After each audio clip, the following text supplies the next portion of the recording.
Yo, what's up guys? Back in a new vid, and guys, if you already read the title, this is something very controversial to you nerds out there, but I'm gonna say it. Not the N-word, worse than the N-word. The question that deluded us all, was Arkham City really that good?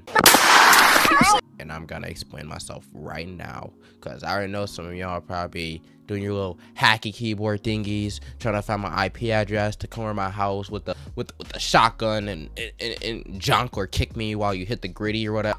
I don't know, but yeah, the story was good in my opinion. Okay, it gave us a twist and an ending I felt stupid that I didn't guess before, because oh no, Clayface, I forgot Clayface is an actual Batman villain, even though only people Batman really fight are humans. But you know, then eventually sometimes before the Justice League, he just ends up fighting people like, oh yeah, this morphing monster or Solomon Grundy. Like, okay, but yeah, Joker ended up dying at the end, which I thought was pretty cool. I'm like, oh no, they killed off Batman's boyfriend. They can't do that. Continuity. But the story was just basically Batman going, back and forth between the museum and the Iceberg Lounge for 50% of the whole game, dealing with Penguin and Mr. Freeze. And although Mr. Freeze had like the best boss fight in, I guess, Batman Arkham history, and including with deciding like what difficulty you pick, there's more ways to take them down or the longer it takes, is cool. But like, you're just switching back and forth between the Iceberg Lounge and fighting the Penguin at the museum, and then you get to the end of the game. I feel like it should be more of you exploring not Arkham, but you know, yeah, Arkham City, Gotham City too. Like, it just starts you off at that one place when you gotta rescue Catwoman, then kind of ends you off at the same place. I get Arkham City was its own thing, like, oh no, the city's on lockdown, many people are getting shot, like criminals and stuff like that, you know, and that's cool for like 5 minutes and stuff like that. And then you got a fake ending with Batman, you know, like, oh man, Batman dies, but if you pick Catwoman's side and she leaves, but it just rewinds and fakes you out like they did with Arkham Asylum. And oh no, is my game broken, with a Joker or Batman in the chains and stuff like that, because of Scarecrow's fear toxin. I think that's pretty cool too. Also, the Catwoman DLC was a thing too. I'm not sure if it's a pre-order or if it's just it might have been a pre-order or an expansion, but it does let you play the Catwoman missions during the base game rather than you having to pick them separately like you would do with the challenge missions or whatnot at the main menu. So that's cool. But if you don't have the DLC, it just skips over that stuff. But the thing is, you play as Catwoman for like 5 seconds. The thing is, you open up with Catwoman in Arkham City, so when you buy the base game, be like, oh man, I'm playing as Catwoman, I hope I get to play more as her, and they just lock her away until you discover, oh no, I gotta buy the DLC to play the rest of her missions. But it really doesn't go anywhere. It's just her beefing with Two-Face for the 200th time, and I guess leaving Gotham for the 200th time, so that's cool. And they had a Harley Quinn Revenge DLC for it, which was pretty cool in my opinion too. You got to play as Robin rather than, you know, just playing as him during the challenge missions and stuff like that. Like, you know how you get to play as Nightwing, Robin, Joker or whatnot, which are basically just mods of Batman, dude. But you get to play as Robin, but I wish you did get to, you know, like explore Gotham City as Robin and, you know, see how his cape lets him glide.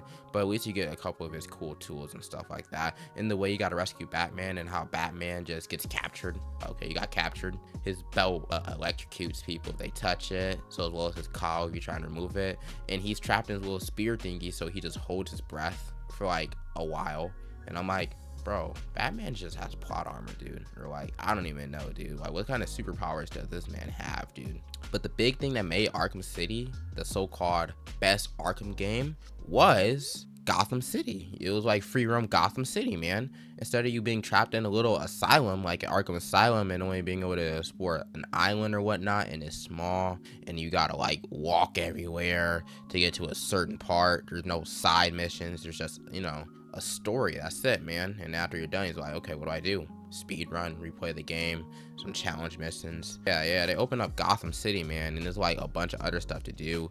You got side missions aside from the story. You can fight, beat up criminals, explore Gotham, use your cape to actually glide, like around the whole city with new mechanics. Now you can press BB to do like a super stun rather than just pressing it once. You got more Batman's tools and stuff. You don't got a Batmobile yet like they showed in Arkham Asylum, but that reappears in Arkham Knight. It's pretty cool, man. And you know, going from Arkham Asylum to Arkham City with whole new moves and side missions and gliding around the city was truly mesmerizing for the time in 2011 when we didn't have Arkham Origins yet or Arkham Knight. Arkham Origins came out like 2 years later, made by different people, but it's basically just Arkham City moves ported over, and it serves as a prequel to, you know, the Batman series. Like him 2 years in, when I tell you in Arkham Origins, bro, Batman was a freaking monster. Like 2 years you've been doing this and you're like putting the police in comas, dude. But in Arkham Origins, like it was good. It's just Arkham City again with new story. And so the big question I gotta ask, was Arkham City really that good?